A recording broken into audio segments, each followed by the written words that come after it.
महिषासुर की पत्नी स्वामी देवी कात्यायनी स्वयं माता पार्वती की अवतार है। वह एक माता है और एक पुत्र का अपनी माता को कुदृष्टि से देखना उचित नहीं। महिषासुर स्त्री, शांत रहकर मेरे आदेशों का पालन करना कब सीखोगी तुम? सैनिकों, विंध्याचल जाकर मेरा प्रस्ताव दो। उसका कात्यायनी को कहो कि सर्वशक्तिमान महिषासुर उससे विवाह करना चाहते हैं। देवी कात्यायनी, जाओ और अपने महाराज को मेरा संदेश दो कि यदि उन्हें मेरा वरण करना है तो उन्हें मुझे युद्ध में परास्त करना होगा। युद्ध करोगी तुम?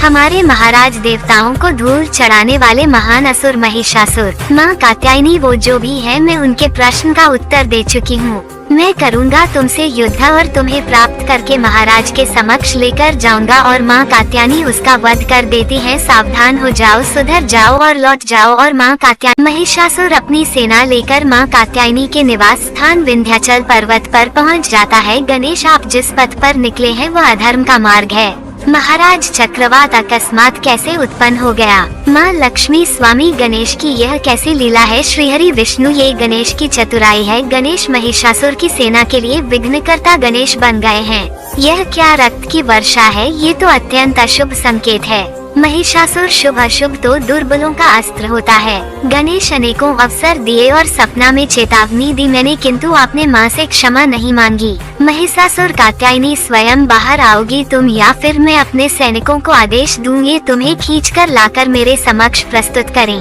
माँ कात्यायनी अपने धनुष की टंकार से असुर सेना को पीछे धकेल देती है। ये स्त्री बिल्कुल वैसी ही है जैसी मुझे स्वप्न में दिखी थी। महिषासुर, मैं आया तो था यहाँ तुम्हारा जीवन हरने, किंतु जीवन दान दूंगा मैं तुम्हें। आओ मुझसे विवाह करो और अपने जीवन की रक्षा करो। माँ कात्यायनी, जगत जननी हूँ मैं और संतान माँ को कुदृष्टि से देखे ये तो पाप की पराकाष्ठा है। महिषासुर, माता पिता मेरे लिए कोई नहीं है, असुर हूँ मैं, अनुचित ही उचित है मेरे लिए। चलो मेरे साथ, अन्यथा केश पकड़कर घसीटते हुए ले जाऊंगा तुम्हें। माँ कात्यायनी, सुधरने के कई अवसर दिए तुम्हें। महिषासुर माँ कात्यायनी पर आक्रमण कर देता है। माँ कात्यायनी, युद्ध तुम और तुम्हारी सेना नहीं मैं प्रारंभ करूंगी और उसका अंत भी मैं ही निश्चित करूंगी। और माँ कात्यायनी अपनी धनुष की टंकार से सभी सैनिकों को पीछे धकेल देती हैं। माँ कात्यायनी, महिषासुर के सैनिकों के मध्य युद्ध होने लगता है और माँ अपने रूप में आ जाते हैं। माँ कात्यायनी अपनी सेना स्वयं प्रस्तुत कर लेती है। उनके गढ़ महिषासुर की सेना को नष्ट करने लगते हैं। असुर सेनापति, सर्वप्रथम मैं तुम्हारा धनुष नष्ट करूंगा, फिर घसीटते हुए महाराज महिषासुर के पास ले जाऊंगा।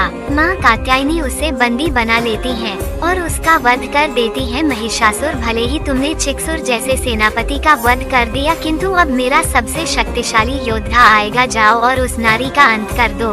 देवी कात्यायनी व असुर के मध्य युद्ध होने लगता है। माँ कात्यायनी उसके सभी अस्त्रों को नष्ट कर देते हैं। गणेश, में माता की सहायता करनी ही होगी। महादेव, नहीं पुत्र गणेश, तुम्हारी मातृभक्ति समझना हूँ मैं, किंतु नियति ने निर्धारण कर लिया है कि दुष्ट महिषासुर का वध एकाकी तुम्हारी माता के हाथों ही संभव है। और माता के वाहन सोमनंदी उस असुर का वध कर देते हैं। महिषासुर सोमनंदी पर वार कर देता है। उसके मध्य युद्ध होने लगता है।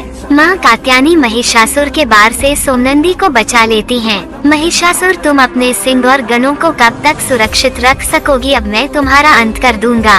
माँ कात्यायनी अपने वास्तविक रूप में आ जाती है। महिषासुर, एक स्त्री मेरा अंत करे यह नहीं हो सकता। और महिषासुर को अपने सभी पाप याद आने लगते हैं और माँ कात्यायनी महिषासुर का वध कर देती हैं।